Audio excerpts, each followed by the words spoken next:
할렐루야. 오늘은 잠언 19장 1절부터 시작이 되겠습니다. 자, 1절 말씀을 보시면요. 가난하여도 성실하게 행하는 자는 입술이 패역하고 미련한 자보다 나으니라. 원문은 이렇습니다. 가난하더라도 성실함 가운데 이리저리 다니는 것이 그의 두 입술을 삐죽거리며 그 스스로 미련한 짓을 하는 것보다 나으니라. 자, 말씀을 가만히 한번 음미해 보세요. 자, 한 사람이 있는데 가난해요. 근데 가난하더라도 이리저리 다니면서 삶을 살죠. 근데 이리저리 다니는데 비록 가난할지라도 성실해요. 성실하다는 것은 말이죠. 굉장히 중요한 삶의 품성입니다. 말한 것을 지키고 또 자기의 그 소신을 다하고 가난하다고 없이 산다고 사람이 비굴해지지 않고요. 그렇다고 해서 또 자기가 없음으로 인해서 가진 사람을 비난하지도 않고요. 그저 자기에게 맡겨진 그 일을 잘 감당하는 이러한 그 성실함, 이렇게 사는 것이 두 입술을 삐죽삐죽거리면서 자기 스스로 미련한 짓을 하는 것보다는 훨씬 낫다는 거예요. 그러니까 이것은 우리가 성실해지기 위해서 가난하게 살아라 이런 뜻이 아닙니다. 예를 들어주는 거예요. 비록 없이 산다고 해도 성실하게 행하는 것이 좋다. 이것은 무슨 얘기입니까? 부유하게 살면 성실하지 못하다 그런 뜻이 아닙니다. 가난해도 성실하게 사는 사람이 부하게 되면 얼마나 또 그가 그 성실함을 유지할 수 있겠습니까? 그러니까 이 성실함은 가난한 사람이든 부한 사람이든 꼭 필요한 것이에요. 그런데도 계속 그 성경이 강조하죠. 이 입술이 문제예요. 입술. 우리 성경에는 패역이라고 번역을 했는데 이 입술을 패역하다는 것은 뭐냐면 삐죽거리는 거예요. 절대 여러분 입으로 삐죽삐죽 하시면 안 됩니다. 애기들이 삐죽거릴 때는 이뻐요. 그죠? 일부러 그냥 애기들 키울 때 보면 삐죽거리게 만들죠. 그럼 애들이 코 아주 예쁘고 앙증맞은 입으로 삐죽삐죽거리면서 말이죠. 그건 예쁜데 어른이 그렇게 하면 안 돼요. 어른은 입을 삐죽거리는 그런 삶을 살아서는 안 됩니다. 성실하게 사는 것이 중요하다. 이게 지혜입니다. 자, 그 다음 구절을 보면 지식 없는 소원은 선하지 못하고 발이 급한 사람은 잘못 가느니라. 자, 이게 도대체 뭘까요? 지식이 없는 소원. 소원인데 지식이 없다? 이것이 선하지 못하다? 이해가 잘 안 가실 거예요. 저도 우리 성경으로 볼 때는 이게 진짜 이해가 안 가요. 이걸 어떻게 풀어서 우리 성도들한테 가르쳐야 될까 그 생각을 하고. 근데 갑자기 또 발이 급한 사람은 잘못 간다. 이게 도대체 뭐냐?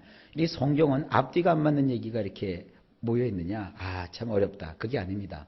원문으로 보면 아주 쉽게 이해가 돼요. 원문은 이렇습니다. 또한. 자, 1절에 이어서 또한이라는 말이 나오죠. 1절에는 입을 바르게 가지고 성실하게 살아가라. 그러면서 또한 지식이 없다면 뇌패시는 좋을 것이 없나니 그 두 발로 서둘러 동동거려봤자 길을 잃을 뿐이니라. 아, 이 앞구절하고 뒷구절이 떨어져 있는 말이 아니라 같은 말이었어요. 사람이라는 게 지식이 없으면 이 뇌패시가 뭡니까? 뇌패시는 우리 전 인격을 말한다고 그랬죠.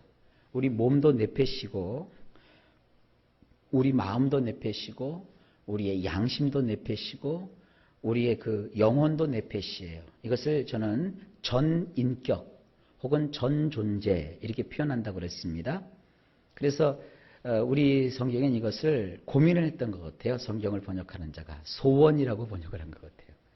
근데 그런 게 아니라 이 뇌패시는 그 마음의 양심, 또 생각, 또 그 여러 가지 그 자신이 하나님 앞에서 가지게 되는 어떤 영혼, 뭐 이런 것을 다 뜻하는 것입니다. 그런데 정말 중요한 게 뭐냐면 지식이래요. 지식. 지식이 없으면 우리 뇌패시에는 좋을 것이 없대요. 몸으로도 그렇고 몸은 우리가 지식을 따라 먹어야 살 안 찌고 또 건강하게 살 수 있지 않습니까?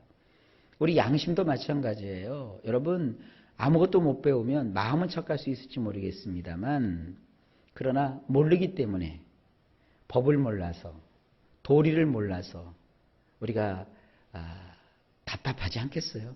생각을 해보세요, 여러분. 글자를 모른다고 해보세요. 우리나라의 그 한글은 참 우수한 한글이라 글자를 어지간하면 다 익힐 수 있죠. 우리나라 글자는 한 보름만 공부하면 다 글자를 읽을 수 있거든요. 그런데도 우리 한글을 깨우치지 못한 분들 세상 사는 게 아주 힘들 겁니다. 근데 만약에 여러분 지금 영어 한마디도 할 줄 모르는 사람을 미국에 갖다 딱 던져놔 봐요.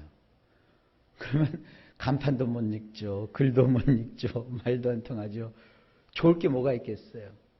우리 양심도 마찬가지죠. 사람은요, 그 양심도 교양으로 이렇게 다져져 있어야 돼요. 양심에 교양이 없게 되면 어떤 일이 벌어지느냐. 그 화인을 맞게 되는 거예요. 양심이 삐뚤어지게 되는 거예요. 우리 영혼은 성령 충만함을 받아서 늘 하나님의 영으로 충만해야 되는 거예요. 자, 이런 것들이 다 이 지식의 영역입니다. 그래서 우리 네페시에 이 지식이 없으면 좋을 것이 없는데 그런 상태에서 두 발로 서둘러서 동동거려 봤자 결국은 길을 잃을 뿐이래요. 열심히 부지런히 간다고 되는 게 아니라 가야 될 길로 가야지요. 근데 지식이 없으니까 어디로 가야 될지도 모르고 그냥 발만 동동동동 구르는 거예요. 그냥 서두르는 거예요. 그냥 막 힘쓰고 애쓰면 된다는 거예요. 그래봤자 안 돼요. 바로 그런 얘기입니다. 그러니까 여기서 주시는 교훈이 뭐냐 하면 사람이라고 하는 것은 말을 잘해서 이렇게 막 삐죽삐죽거리고 그러지 말고 말하는 걸 참 조심하면서 성실하게 살아가고 또 하나는 지식을 쌓아서 교양 있게 또 학식을 갖추고 사람이 그렇게 살아가야 인생을 제대로 살아간다. 그런 교훈입니다. 이해가 되시겠죠? 3절 말씀입니다. 사람이 미련함으로 자기 길을 굽게 하고 마음으로 여호와를 원망하느니라. 자, 원문을 보면 이렇습니다. 미련한 짓을 하는 사람은 자기의 길을 뒤틀어지게 해놓고서 도리어 여호와를 향하여 그의 마음으로 성을 내느니라. 미련한 짓을 자기가 해놓고 자기 인생길을 뒤틀어지게 한 건 누가 해요? 자기 혼자 그렇게 해놓은 거예요. 왜 그랬을까요? 말 함부로 하고 삐죽거리고 지식도 없이 막 자기 열심 가지고 막 뛰어다니다가 결국은 미련한 짓만 해놨어요. 그러니까 자기 길이 어떻게 됐어요? 뒤틀어졌어요. 그렇게 해놓고 나서는 도리어 누구를 향하여? 여호와를 향하여 그의 마음으로 성을 낸대요. 이게 미련한 사람들의 전형적인 특징입니다. 오늘 말씀은요, 이렇게 쭉 연결이 돼요. 다시 한번 정리를 해드릴게요. 언어를 잘해라. 그래서 삐죽거리지 말아라. 대신에 성실하게 살아라. 그리고 지식을 쌓아서 교양 있게 살아라. 그래야 되지. 만약에 미련하게 말이죠. 말도 지 맘대로 하고 행동도 지 맘대로 하고 그냥 자기 혼자 자기가 지 맘대로 자기 발만 동동 구르면서 바쁘게 살아간다고 해서 이것이 제대로 된 게 아니다. 그렇게 미련한 짓을 하고 미련하게 살면서 결국은 자기의 길이 삐뚤어졌단 말이에요. 그래 놓고 나서는 엉뚱하게 미련한 사람은 누구를 원망해요? 하나님을 원망해요. 아이고 교회를 다녔는데 기도를 했는데 열심히 했는데 왜 이 모양이냐. 아니에요. 기도한 건 반드시 하나님 응답해 주시고요. 성실하게 하나님 앞에 이 영광을 돌리면 하나님께서는 반드시 역사해 주시는 거예요. 그러니까 괜히 조금 어렵다고 힘들다고 내 눈에 보기에 어떠하다고 해서 하나님을 향해서 삐죽삐죽거리지 마시고 그리고 내 마음대로 미련하게 인생길을 그렇게 재촉해 살아가지 마세요. 때 되면 다 응답되고요. 때 되면 다 역사하세요. 사람들이 그러죠. 이런 얘기하면 목사님 어느 세월에요. 그렇지 않습니다. 느린 것 같아도 그게 빠른 거예요. 급히 서둘러 봤자 안 되는 거예요. 제가 이 얘기만 좀 잠깐 할게요. 얼마 전에 그 서해안에서 배가 침몰을 했어요. 벌써 일주일이 됐습니다. 근데 급한 마음의 사람들이 급히 내려가서 그냥 사람만 끄집어내면 되는 줄 알았다고요. 그 침수된 그 배 뒷부분이 발견이 됐어요. 그랬더니 사람들이 마음만 급해가지고 막 잠수부들만 투입해서 거기 가서 문만 열면 된다고 생각을 해서 계속 했어요. 근데 그 첫날부터 뭐라고 얘기했냐면 수심이 깊으니까 안전조치를 해놓고 잠수부들이 편안하게 들어가서 작업을 하도록 하려면 여러 가지 시설물 설치를 해야 된대요. 그 설치하는 데만 3일이 걸린대요. 그래서 설치 안 해요. 그냥 산소통만 메고 들어가면 된다. 이게 산소통도 아니죠. 사실은 공기통이죠. 공기통만 메고 들어가면 된다. 들어가면 된다. 근데 벌써 일주일이 지나버렸어요. 아예 처음부터 조금 늦더라도 산소통만 메고 들어갈 생각하지 말고 그런 그 모든 장치를 딱 했으면 벌써 거기 잠수부들이 뭐 배가 어떻고 뭐 기온이 어떻고 뭐 파도가 어떻고 해도 그 시설 구조물을 탁 해놨으면 3일에 걸쳐서 해놨으면 뭐 벌써 끄집어냈어도 벌써 끄집어냈을 거예요. 자, 그것까지만 할게요. 사람이라는 게 급히 서둘기만 해서 되는 거 아닙니다. 때로는 늦는 것 같아도 정도가 있고 다 그 법칙이 있어요. 그거를 영어로는 매뉴얼이라고 하는 거예요. 매뉴얼대로 하면 처음에 늦는 것 같아도 나중에 후탈이 없는 거예요.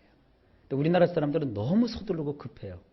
그냥 저질러 놓고 본다고요. 아닙니다.